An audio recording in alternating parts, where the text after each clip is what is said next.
Muy buenos días a todos ustedes. Como siempre, queremos agradecer a los medios de comunicación que nos acompañan, a los ciudadanos interesados, a la sociedad civil organizada y a aquellas autoridades que quieren escuchar cómo vamos en materia de seguridad y justicia en este primer semestre de la Administración Federal.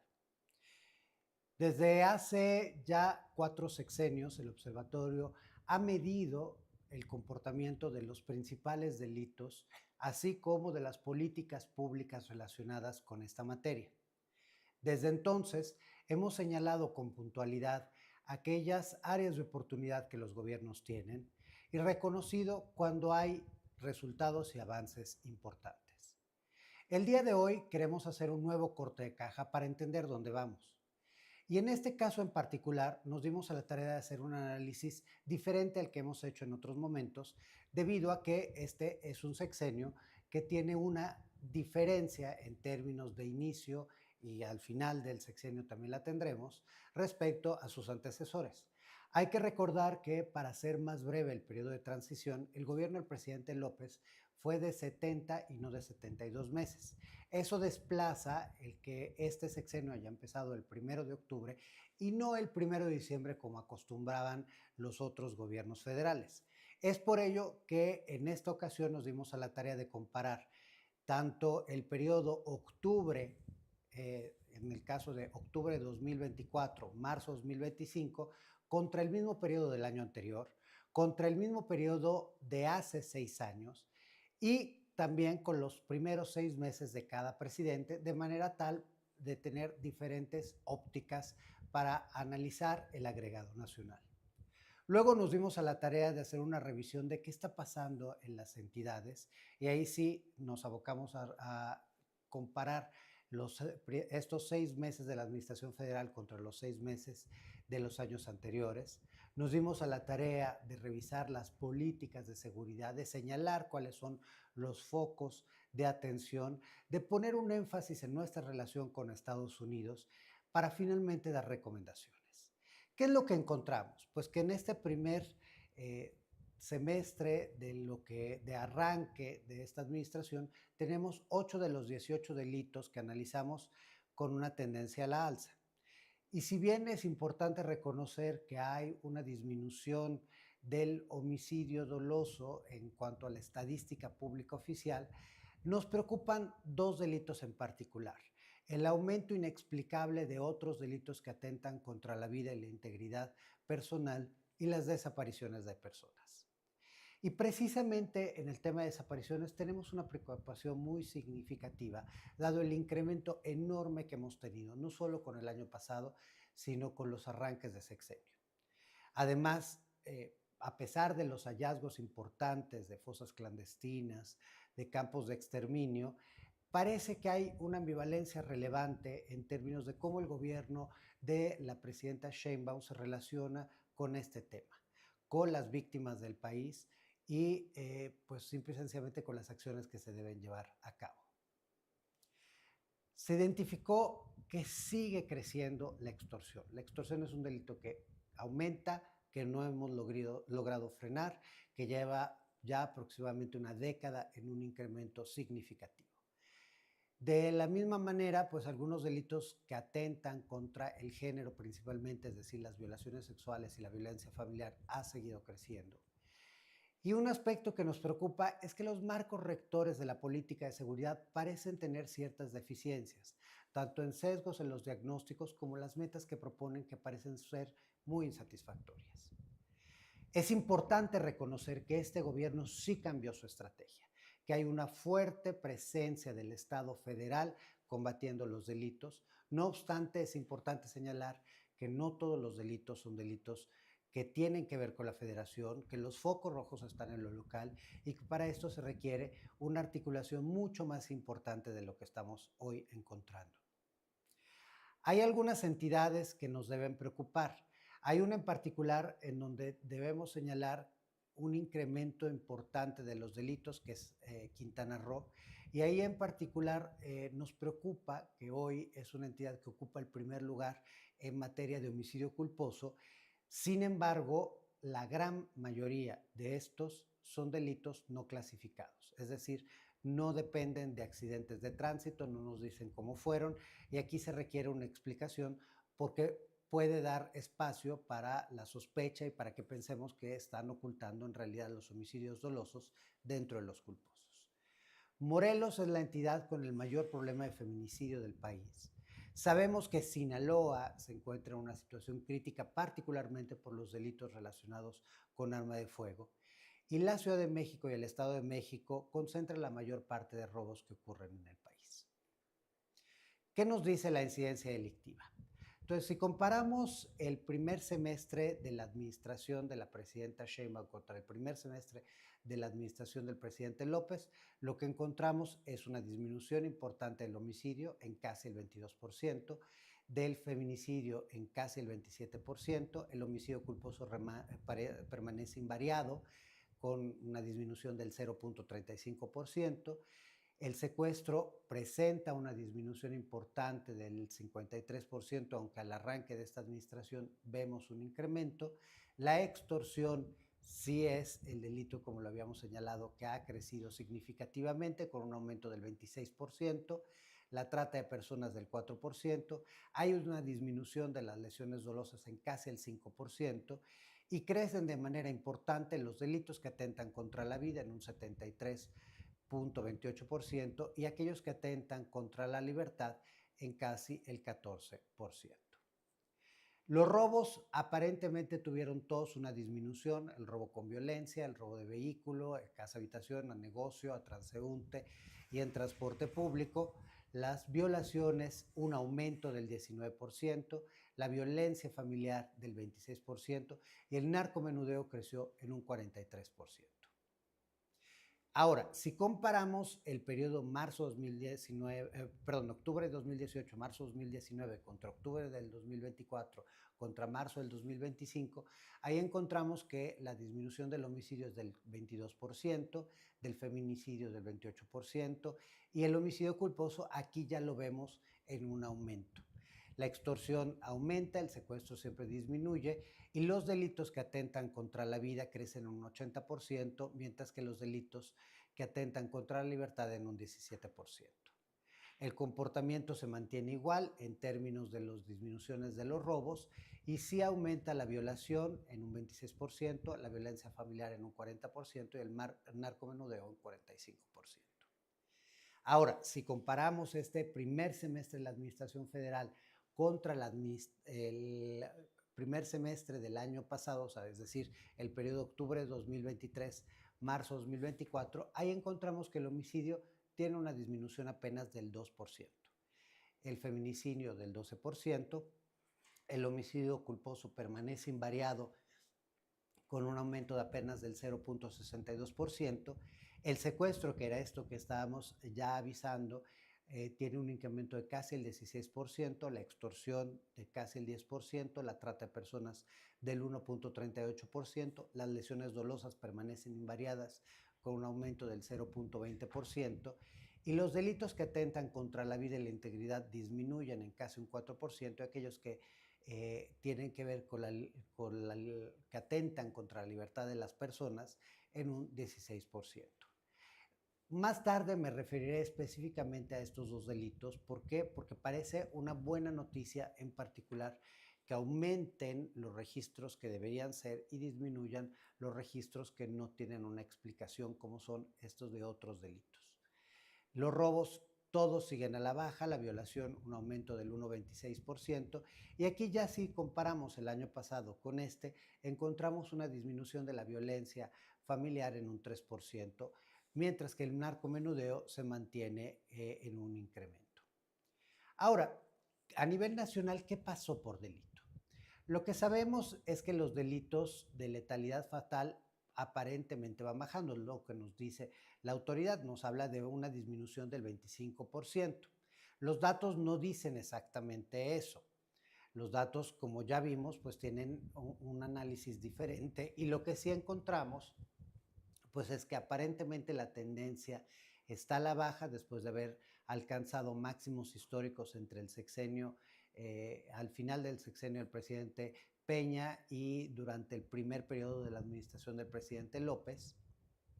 Lo que sí es importante decir de esto es que el homicidio doloso se mantiene como los hombres, como las grandes víctimas, el gran volumen de víctimas que perecen con casi el 87%.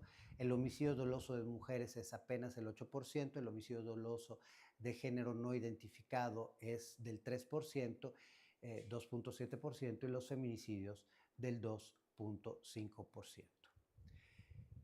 El feminicidio, si bien sigue en un nivel extremadamente alto, lo que sí se puede identificar es su comportamiento claramente a la baja. Y en cuanto al homicidio culposo, a nivel nacional, pues este permanece prácticamente invariado en términos de aquellos que no están especificados, es decir, se espera que aquellos no especificados estén alrededor del 5%, en este caso, cuando vemos el agregado nacional, los no especificados son apenas del 5.63%. Sin embargo, como ya lo había avisado, nos preocupa el incremento de otros delitos que atentan contra la vida, así como el creciente número de desapariciones en el país. ¿Por qué hacemos referencia a esto? Porque cuando nos dicen la violencia va a la baja, generalmente nos referimos al homicidio doloso. Y aquí queda muy claro que el homicidio doloso ha tenido este comportamiento en un descenso desde prácticamente el 2020, desde el arranque de la jornada por la sana distancia, coincide con la disminución del homicidio. No obstante, lo que encontramos es que precisamente en ese mismo momento es cuando se dispara los otros delitos que atentan contra la vida y la integridad personal. Y los estados que mayor concentran esto, pues es precisamente Baja California, Querétaro y Baja California Sur. Pero, ¿qué nos dice el secretariado de qué se debe incluir dentro de esta categoría? Lo que nos dice, pues son conductas delictivas que atentan contra la vida, como el homicidio, lesiones, feminicidio y aborto. Y esto particularmente relacionado con la inducción o ayuda al suicidio y el peligro de contagio, inseminación artificial no consentida, entre otros. Y aquí, pues la pregunta que nos hacemos es que si existe esta crisis de contagios dolosos o de suicidios inducidos. Si no, pues tendríamos que entender por qué esta categoría ha creció en más del 70%, cuando aparentemente los homicidios van a la baja. De igual manera, cuando hablamos en temas de desapariciones de personas, pues encontramos un dato verdaderamente terrible. Si nosotros comparamos los números absolutos del primer semestre de cada uno de los últimos 3 presidentes, el aumento en estos primeros 6 meses de la administración de la presidenta Sheinbaum respecto a los primeros 6 meses del presidente López es del 91%, respecto al expresidente Peña del 248% y respecto al primer semestre de Calderón de 1.788%. Si comparamos los mismos periodos, es decir, octubre de 2024 a octubre de 2025 contra octubre de 2018, marzo de 2019, encontramos un aumento del 107%. Si comparamos octubre de 2012 con marzo de 2013, encontramos un aumento del 290%. Si comparamos octubre del 2006 con marzo del 2007, el incremento es del 2.637%. Ahora, si comparamos este primer semestre de la administración contra el mismo periodo de hace un año, encontramos un aumento del 34%. Y aquí voy a hacer una pausa precisamente para insistir. La presidenta y la administración federal han insistido que hay una disminución del número de víctimas de homicidio comparado con otro sexenio, con el anterior específicamente. Y nos hablan de esta reducción del 24%. El problema es que si nosotros sumamos el número diario de víctimas de homicidio doloso con el número diario de víctimas de desaparición, con el número diario de víctimas de delitos que atentan contra la vida y la integridad personal, los datos no nos dicen que vamos mejor, de hecho nos dicen que vamos ligeramente peor. Es por ello que es importante entender esa clasificación de otros delitos a que obedece y es importante resolver el problema de desapariciones de nuestro país que indica un claro control de la delincuencia organizada. Más allá de pelearnos por las eh, clasificaciones y definiciones de los casos de estas masacres que hemos encontrado, como es el rancho Izaguirre en Jalisco, un campo de exterminio que la autoridad no quiere reconocer como tal, sino simple y sencillamente como un campo de entrenamiento en donde se mataban a aquellos jóvenes que no querían participar o que no correspondían a lo que los delincuentes esperaban de ellos en este reclutamiento forzado, pues en ese sentido es importante que la autoridad asuma con toda la responsabilidad que este no puede quedar como un delito impune. Las desapariciones son el reflejo que la autoridad no controla plenamente el territorio, que hay una enorme capacidad de los delincuentes por controlar a las poblaciones y que este delito pues queda prácticamente en la impunidad.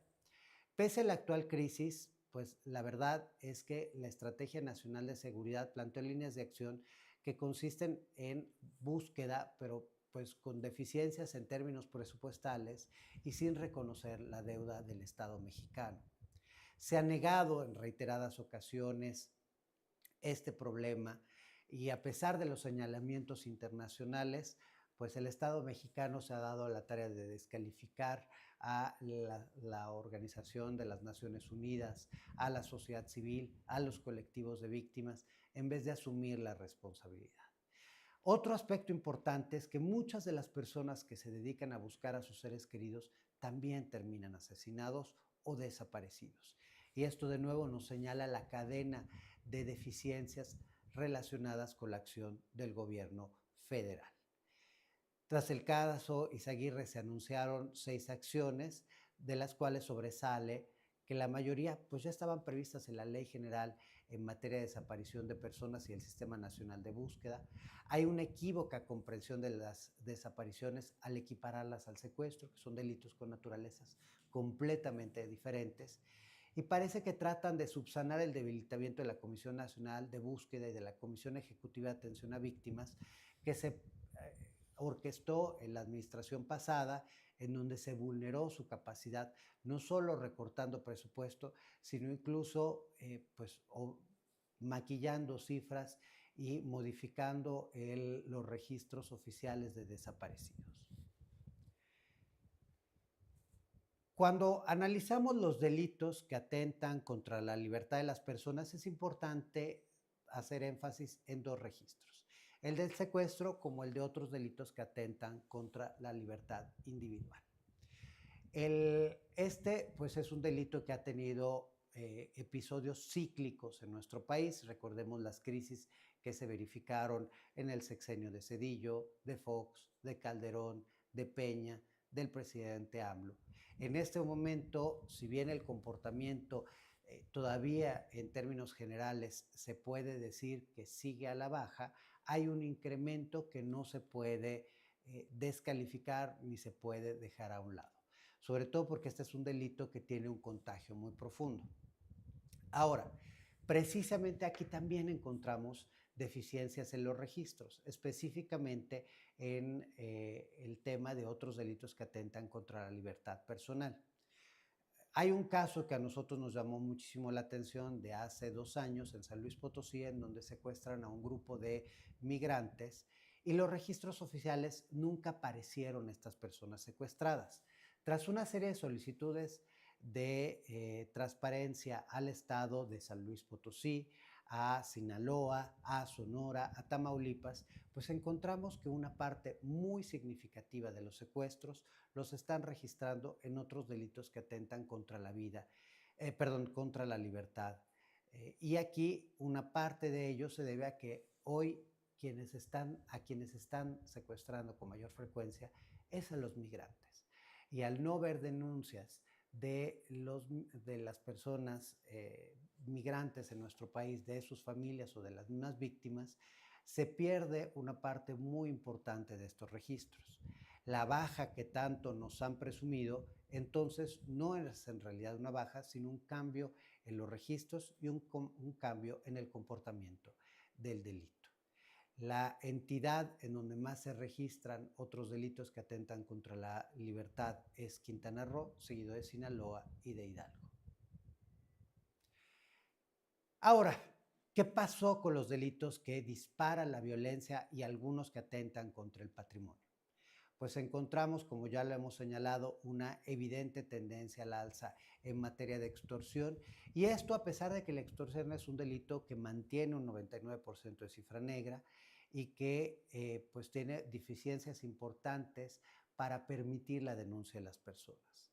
Lo que más nos preocupa de este delito en particular, pues es que hoy la extorsión no solo está relacionada con el engaño telefónico, con las amenazas, sino también con una serie de delitos específicos como es el llamado derecho de piso y el control de los mercados lícitos, es decir, la obligación o la coacción para que los vendedores en las tiendas solo puedan comercializar ciertos productos y oculten otros, o sea, no puedan comercializar esos otros, o que se les impongan proveedores, o que se les impongan rutas de distribución, o que se les imponga cantidad de producción, o que se les limite la producción.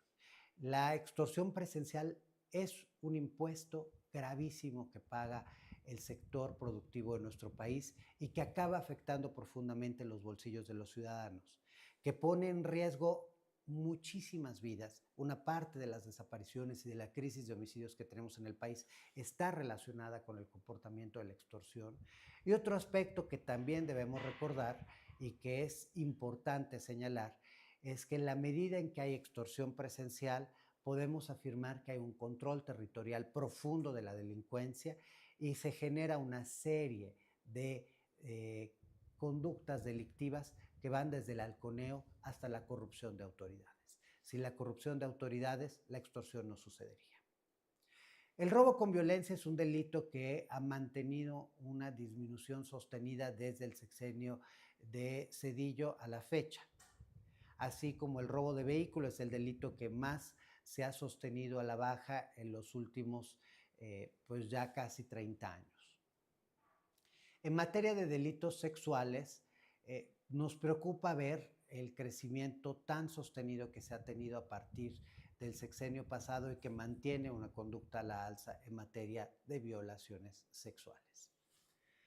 Ahora, haciendo un análisis ya en lo local y viendo qué es lo que encontramos, nos preocupa que Quintana Roo, el Estado de México y Baja California son los estados con la mayor distancia a la tasa nacional por el promedio de los 18 delitos analizados. Y aquí lo que encontramos es que Sinaloa, Sonora y Tabasco fueron los 3 estados con mayores incrementos en tasas en comparación a los aumentos promedio a nivel nacional. Aguascalientes se posicionó como primer lugar en robo a casa habitación y robo a negocio y tercer lugar nacional en robo a transeúnte total. Baja California es primer lugar en robo de vehículo y otros delitos que atentan contra la vida y la integridad corporal. Chihuahua es primera entidad en materia de secuestro y violación y segundo en trata de personas. La Ciudad de México es primer lugar nacional en robo a transeúnte y robo en transporte público y tercer lugar en robo a negocio y violencia familiar. Colima, que sabemos que lleva más de una década siendo la entidad más violenta del país, concentra la mayor parte de homicidios dolosos y violencia a nivel nacional y es tercer lugar en robo a casa habitación. Guanajuato es primer lugar a nivel nacional en extorsión y lesiones dolosas, segundo lugar en narcomenudeo y tercer lugar en homicidio doloso. El Estado de México es primer lugar nacional en robo con violencia, segundo en robo a transeúnte, robo en transporte público, extorsiones y lesiones dolosas. Morelos es primer lugar en feminicidio, segundo lugar en homicidio doloso y robo de vehículo, tercer lugar en robo con violencia. Quintana Roo es primer lugar en homicidio culposo y trata de personas y como ya les decía, homicidio culposo llama mucho la atención la ausencia de transparencia en los registros. Es segundo lugar en robo a negocio, en violación, en violencia familiar y en otros delitos que atentan contra la libertad personal. Sinaloa es primer lugar a nivel nacional en otros delitos que atentan contra la libertad, segundo lugar en robo con violencia, tercer lugar en feminicidio y robo de vehículo. San Luis Potosí es primer lugar en narcomenudeo. Y estos son los focos rojos desagregados que tenemos. Ya lo dijimos en materia de lo que encontramos en la Ciudad de México, nos preocupa el incremento, además de lo que ya señalamos, del 95% en extorsión, del 56% en narcomenudeo y que el feminicidio con arma de fuego creció en un 50% y el secuestro en casi un 15%. En Colima, además de lo que señalamos, nos preocupa que el homicidio culposo sigue creciendo con un aumento de casi el 20%, la violencia familiar de casi el 11% y el robo a negocio del 6%.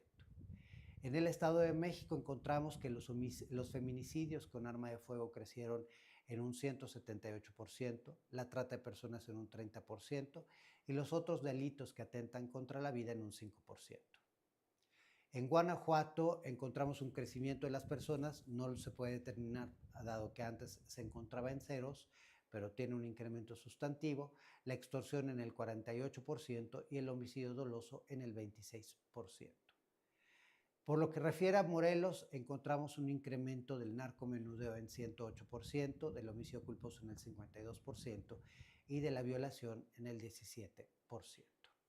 Y aquí queremos señalar que si a nivel nacional el número de homicidios culposos no especificados es del 5%, en Morelos este número es del 13.4%, que ya es un número relevante. Y sobre Quintana Roo, aparte de lo señalado, encontramos que los feminicidios con arma de fuego crecieron en un 98%, que el feminicidio en general creció en un 75%, la trata de personas en un 40% y el robo a negocio en un 10%. Y este es el dato que me gustaría también enfatizar. Y aquí hacemos un llamado respetuoso, pero firme a las autoridades estatales. Encontramos que el homicidio culposo no especificado es de casi el 65%. O sea, de cada 10 homicidios culposos, 6,5 no sabemos en realidad qué pasó, a qué se debe. En el caso de los accidentes de tránsito es el 32.5%, cometidos con otro elemento es del 2.1%, con arma blanca el 0.6% y con arma del fuego del 0.2%. Es urgente que las autoridades de Quintana Roo especifiquen a qué se deben estos delitos, reconstruyan las series, expliquen qué pasó ahí, porque si no, pues podríamos tener la sospecha legítima que están ocultando los homicidios culposos en una categoría donde no van. Sinaloa lleva una crisis muy profunda y nos preocupa que el homicidio doloso con arma de fuego creció en un 338%, el feminicidio con arma de fuego en un 232%, en general el homicidio doloso creció en un 201%, las lesiones dolosas con arma de fuego en casi un 200% y el robo con violencia en un 158%. Y es una entidad que a pesar de que lleva más de 6 meses en una escalada constante de violencia, aún no puede recuperar la paz. Los ciudadanos se han acostumbrado a las balaceras, se han acostumbrado a resguardarse en sus casas en horarios tempranos y a pesar de que el gobernador y las autoridades intentan mandar la señal de que las cosas están muy bien, la realidad es que esto ha tenido impactos muy profundos en la sociedad. Impactos en la economía, en la salud psicológica de las personas. Como decía, los establecimientos tienen que cerrar temprano, cualquier tipo de establecimiento. Hablando con la gente de Sinaloa, las personas han dejado de visitarse o se visitan solo en ciertos horarios del día, ya no pudiendo tener una plena libertad. Y esto evidentemente tiene una afectación a la competitividad del Estado y un daño reputacional muy profundo para la entidad y quienes ahí viven. Ahora, también queremos hacer un reconocimiento a aquellos estados que presentan los mejores números a nivel nacional. Aquí encontramos que Campeche es último lugar a nivel nacional en secuestro, penúltimo lugar en robo de vehículo. Chiapas es último lugar a nivel nacional en robo a casa habitación y robo a negocio y penúltimo en violencia familiar. Aquí, sin embargo, hay focos rojos importantes. El narcomenudeo creció en un 663%, la extorsión en un 514%, la trata de personas en un 296%, el secuestro en un 150% y las violaciones en un 42%. Hay que recordar que Chiapas hace un sexenio estaba en los mejores niveles nacionales junto con Yucatán. Y si bien todavía hay algunas buenas noticias, es importante señalar el empeoramiento de las condiciones generales de seguridad. Durango es último lugar en feminicidios, en trata de personas y en secuestro, y penúltimo lugar en homicidio doloso. Tlaxcala es último lugar en homicidio culposo, en lesiones dolosas, en violación, en otros delitos que atentan contra la libertad, en violencia familiar, en robo en transporte público y en narcomenudeo. Sabemos que es penúltimo lugar en otros delitos que atentan contra la vida y la extorsión. Ahora, esta es una entidad que también es importante hacer un señalamiento. Sabemos que es cuna de la trata de personas y si bien tal vez el delito no se acaba de consolidar y consumir en esa entidad, sí es importante que haya un trabajo muy específico para resolver un problema tan grave como es el de la esclavitud moderna. El secuestro en Tlaxcala tuvo un aumento del 996%, las violaciones del 298%, la violencia familiar de 142% y el homicidio doloso del 51%.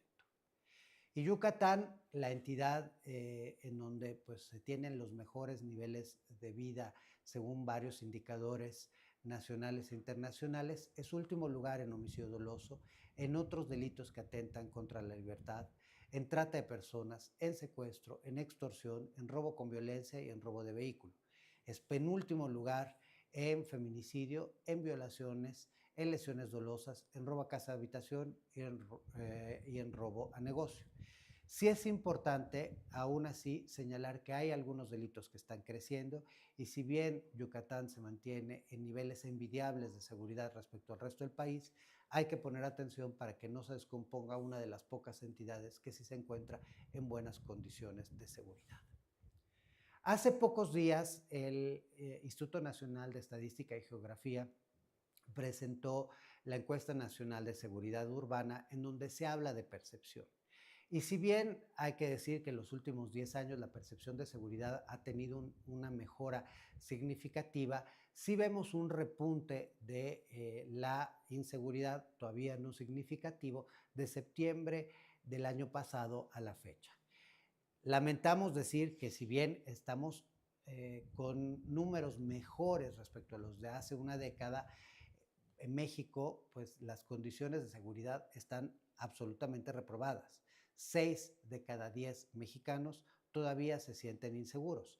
Y esto aumenta en los casos de las mujeres que se sienten 7 de cada 10 inseguras en su colonia, en su ciudad, en su estado, en su país.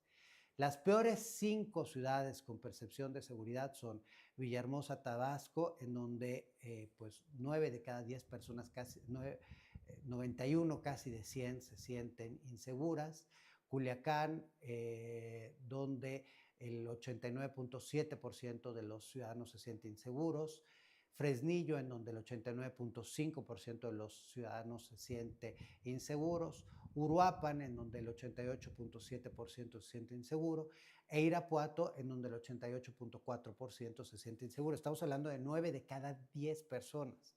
Y aquí es importante señalar que ninguna de esas entidades, ninguna de esas ciudades coincide en entidad, o sea, es decir, el mapa de la inseguridad es un mapa variado. En contraste, las ciudades más seguras, los centros urbanos más seguros del país, San Pedro Garza García, en donde 1 de cada 10 se sienten inseguros, es decir, 9 de cada 10 personas se sienten seguras. En Benito Juárez, 8 de cada 10 se sienten seguras. En tercer lugar está Piedras Negras, con un 20.5% de inseguridad, es decir, casi el 80% de la población se siente segura. Puerto Vallarta, donde el 77% de los habitantes se siente seguros, y Saltillo, Coahuila, en donde el 24.5% de las personas se siente insegura. Las ciudades en donde aumentó más la inseguridad fue Torreón, en donde creció en casi un 30%, en Mérida, que sabemos, insisto, es uno de los lugares más tranquilos del país, la percepción de inseguridad creció en un 24.4%, en Coajimalpa en un 24%, en Campeche en un 23%, en Santa Catarina, Nuevo León, en un 20.3%, y en La Laguna, como área urbana que incluye los municipios de Coahuila y de Durango, en un 19.5%. Y aquí, pues evidentemente destaca el caso de Torreón, que sabemos que hace algunos años había tenido una crisis muy profunda y que había sido uno de los pocos casos de éxito en términos de recuperación de la seguridad gracias a la colaboración entre autoridades y sociedad civil, en el mantenimiento de las políticas de seguridad, en el mando especial y la zona militar, que fueron muy efectivos tanto en comunicar con los ciudadanos como en resolver problemas. Hacemos un llamado a las autoridades para que ese caso de éxito que es La Laguna no se pierda, porque sabemos que es muy fácil perder lo que tanto nos costó trabajo recuperar.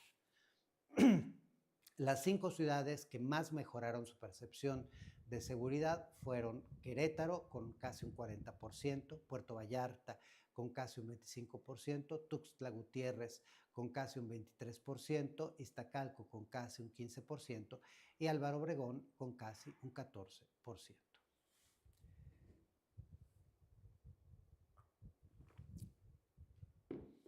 El cambio de administración en Estados Unidos ha significado un reto importante para México, no solo en términos de narrativa y de aranceles, sino también en algunas acciones que ha tomado el presidente Trump en los Estados Unidos para incluir a 6 cárteles mexicanos como organizaciones terroristas extranjeras. Y si bien para muchos podría parecer positivo porque incluye el combate directo de Estados Unidos hacia los grupos delictivos que operan en nuestro país, la realidad es que eso pues no necesariamente tendrá efectos de disminución de la violencia en México. Puede que tenga menos capacidad para el trasiego de drogas y de otras actividades criminales allá, pero no necesariamente para México. Y el otro aspecto es lo que incluye en términos de riesgo para las empresas mexicanas, tanto en Estados Unidos como en Canadá, que también incluyó a los cárteles dentro de organizaciones terroristas. Y los riesgos es que, pues al ser víctima de extorsión o ciberextorsión, una empresa que paga los montos exigidos puede considerarse cómplice y puede considerarse que fomenta el terrorismo. De igual manera, cuando uno de sus proveedores o terceros relacionados tiene algún vínculo o hay algún empleado que ha sido parte de un grupo delictivo o en transiciones o fusiones, hay riesgos significativos para los empresarios mexicanos. Y esto podría llevar a un aumento del desempleo en México, un decremento del crecimiento económico, un cierre de empresas, una disminución de la oferta de ciertos productos y servicios y por ende menor competitividad y menor bienestar para los mexicanos. Como en todo arranque de sexenio se presentaron los instrumentos normativos de la política de seguridad, el Plan Nacional de Desarrollo, la Estrategia Nacional de Seguridad, y estamos en espera de los planes sectoriales que deberán ser publicados. Aquí lo que encontramos pues es precisamente una continuidad de lo que ya nos habían dicho que sería la política de seguridad, centrada en atención a las causas, inteligencia e investigación, fortalecimiento de la Guardia Nacional, coordinación con estados, municipios y fiscalías. Y aquí, pues uno de los aspectos que nos es importante señalar es que los objetivos que propone el Plan Nacional de Desarrollo pues incluyen metas muy poco ambiciosas, fácilmente cumplibles y que de llegar a ellas, pues no significaría que el país esté mejor. Obviamente no queremos promesas al aire como hizo la administración pasada, que prometió dejar en 50% menos los homicidios y entregó con un crecimiento de más del 100%, pero también tenemos que ser claros, las reducciones y los objetivos que se plantea una autoridad deberían ser mucho más ambiciosos dado la crisis que se vive en el país.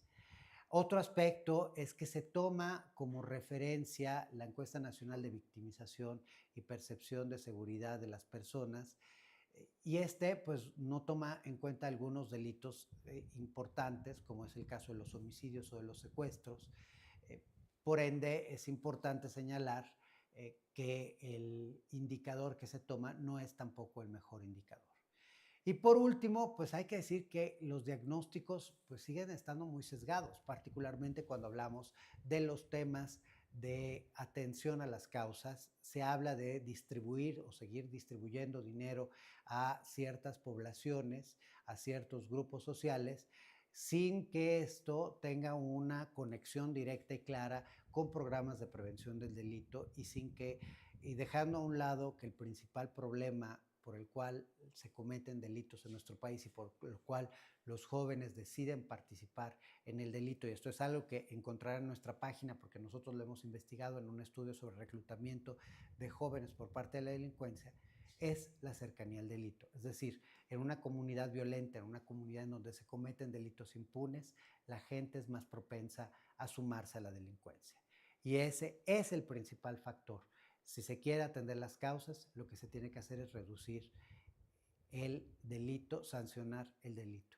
Y eso resulta muy difícil cuando pues, el Estado mexicano se encuentra colapsado, cuando el sexenio pasado las policías y fiscalías estatales perdieron más del 40%, cuando dejaron a las policías municipales sin un solo centavo, y cuando digo sin un solo centavo es textual, no es una forma de decir, y cuando el arranque de este sexenio sigue siendo muy insuficiente el gasto destinado a la seguridad. Estamos gastando prácticamente lo mismo que se gastaba en el sexenio de Fox para una crisis que es mucho más profunda a la que teníamos hace más de 20 años. Ahora, sí queremos reconocer los grandes cambios que ha tenido la autoridad federal en materia de seguridad. Hemos visto un creciente número de operativos en Sinaloa, en Guerrero, en Hidalgo, en el Estado de México, en la Ciudad de México y en algunas entidades fronterizas. A un número de detenciones importantes, un número de decomisos importantes. Y esto es una clara evidencia que la autoridad está asumiendo su responsabilidad respecto a los delitos que se cometen en nuestro país. No obstante, sí es importante señalar que todavía la judicialización de los delitos pues sigue siendo muy pobre y los resultados en términos de sanción siguen siendo prácticamente nulos. Si vemos, a pesar de las detenciones y los decomisos, no ha habido un cambio significativo en el número de carpetas de investigación de los varios delitos del fuero federal. Eso tendrá como consecuencia, pues de nuevo, altos niveles de impunidad. Ya para cerrar, en el observatorio queremos, como siempre, ofrecer nuestra disponibilidad al gobierno federal, los gobiernos locales, en colaborar con ellos. Y quiero de nuevo ser claro, el Observatorio Nacional Ciudadano nunca ha cobrado un solo peso para ninguna actividad que haya desarrollado en colaboración con algún gobierno estatal, municipal o federal. Todo nuestro trabajo es donado, no nos pagan ni boletos de avión, ni hoteles, ni comidas. Nada de lo que hacemos se le cobra a alguna autoridad.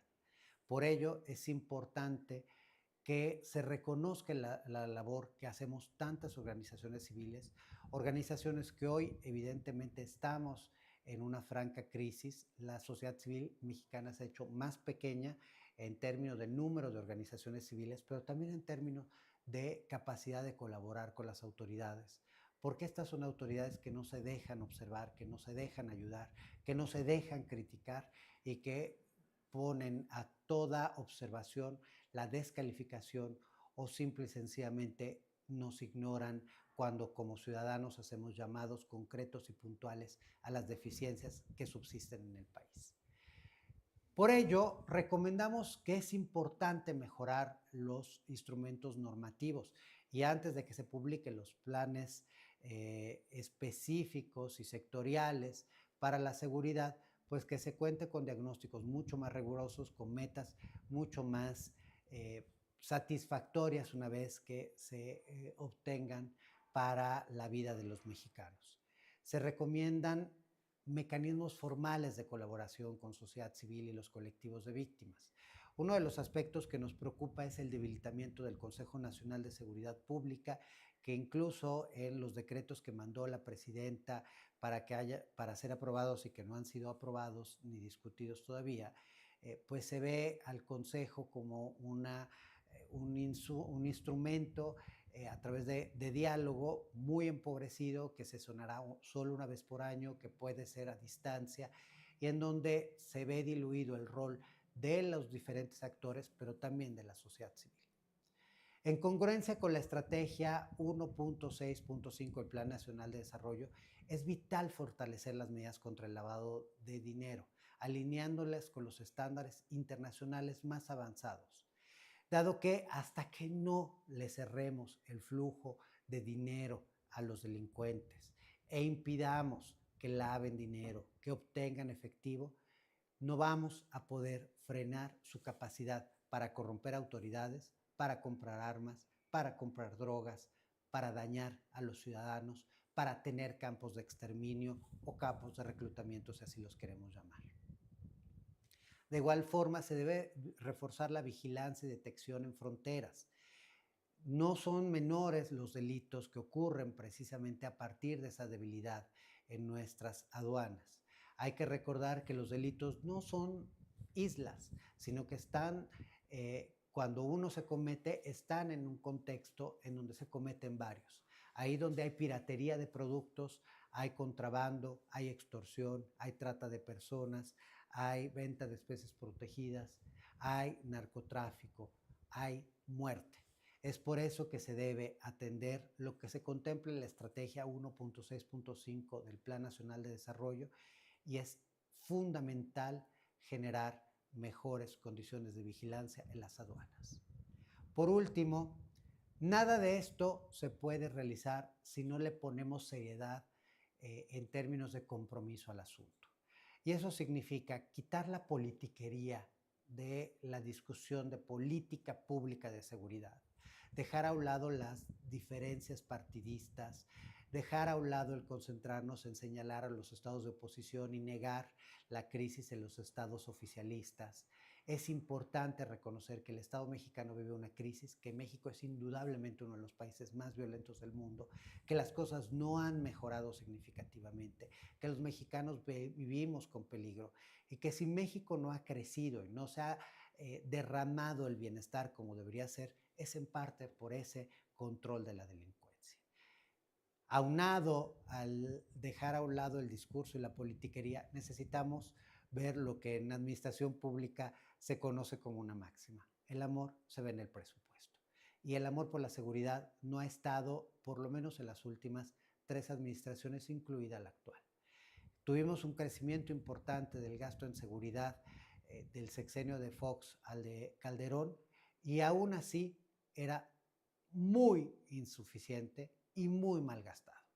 Hoy necesitamos que los recursos que se destinan a la seguridad, aproximadamente 385,000 millones de pesos, crezcan en prácticamente el doble. Nosotros habíamos hecho una presentación de un estudio que elaboramos hace más de un año sobre cuánto nos costaría reconstruir el Estado mexicano y en 2023 ya hablamos de incrementar el gasto en seguridad en 225,000 millones de pesos, aunado a los que ya se destinan. Hoy esto pues ya resulta insuficiente. Necesitamos duplicar el gasto en seguridad con una lógica creciente para los próximos años. Debemos llegar a por lo menos el 3% del Producto Interno Bruto para destinar a la seguridad, a las comisiones de derechos humanos, a las áreas anticorrupción Y aquí no solo se trata de aumentar el gasto, sino de mejorarlo con diagnósticos mucho más específicos y de supervisarlo, en donde la sociedad civil puede ser determinante en ello para apoyar que ningún gobernador, que ningún alcalde esté comprando camionetas para su uso personal o esté dándole contratos a sus amiguitos para enriquecerse a sobreprecios, en vez de generar condiciones para que los policías sean mejor pagados, que tengan mejores condiciones profesionales, que haya más policías, más peritos, más ministerios públicos, más técnicos del Estado mexicano a servicio de los ciudadanos, defensores de oficio, para que se recupere el control del sistema penitenciario, para que haya verdaderas políticas de prevención del delito, para que la reacción sea una reacción conforme a niveles y estándares internacionales de respeto a los derechos humanos. México vive una crisis y esta no se va a poder resolver por decreto. Se requiere responsabilidad y colaboración. Antes de cerrar, quiero agradecer al equipo del Observatorio Nacional Ciudadano por el gran trabajo que siempre hace. Crean que los pocos que somos tenemos que hacer mucho trabajo y eso implica horas, desvelo y responsabilidad para ponernos frente a las cámaras con datos que están blindados, que son innegables, que son datos públicos, que no son inventados, que no es mera percepción y que no tienen un objetivo político detrás. Hemos sido críticos de los gobiernos del PAN, del PRI, del PRD, así como somos críticos del gobierno de Morena. Reconocemos lo positivo, pero no podemos negar que todavía hay deficiencias profundas. Y una de ellas es que los ciudadanos hoy tenemos menos espacio y menos capacidad para poder colaborar y para ser atendidos con responsabilidad. No se puede señalar a las víctimas y revictimizarlas, culparlas de algo. El legislativo debe ser, particularmente el legislativo debe ser responsable. Y ante una muy mal hecha reforma del Poder Judicial que nos pone a todos en riesgo, sí vemos con preocupación las personas que llegarán a los cargos de magistrados, jueces y ministros que no estén al servicio de los delincuentes, que no estén al servicio del poder, que estén al servicio de la Constitución y de la justicia. Votemos por los mejores ahí donde se pueda y lo que sí es importante, sigamos señalando como ciudadanos los casos en donde la autoridad no responde. Desde el Observatorio Nacional Ciudadano y en particular desde el área de atención a víctimas, nos refrendamos a sus órdenes y muchas gracias por habernos acompañado.